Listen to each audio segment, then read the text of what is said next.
Good morning. Welcome again to Morning Devotions. Thank you again for our time together. I want to just share a little word of warning for young pastors and young leaders today.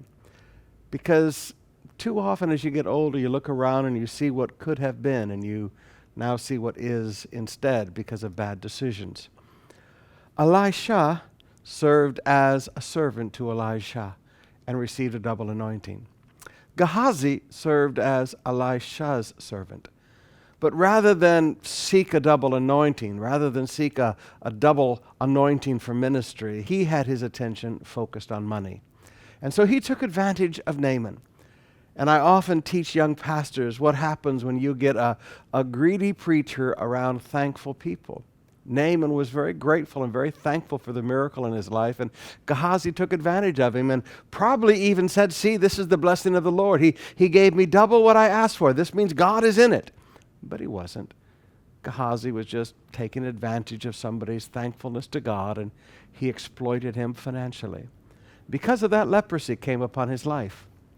Now, most scholars believe that Gehazi was one of the 4 lepers later that came and told the king about the Syrians being routed in the night. And now the story picks up in 2 Kings chapter 8, verse 3. At the end of the 7 years, when the woman returned from the land of the Philistines, she went to appeal to the king for her house and her land. Now the king was talking to Gehazi. Gehazi was a leper, probably one of the 4 lepers that realized the Syrians had departed. He was talking with Gehazi, the servant of the man of God, saying, "Tell me all the great things Elisha has done."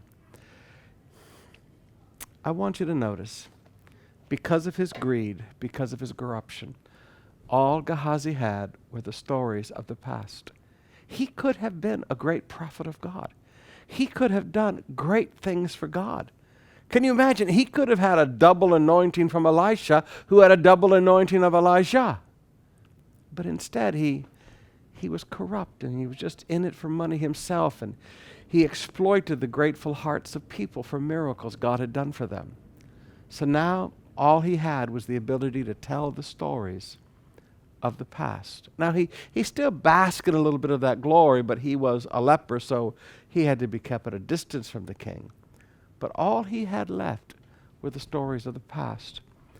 I see so many young pastors.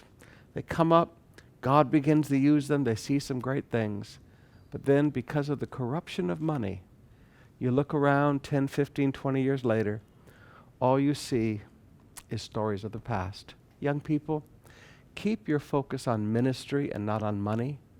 God will provide.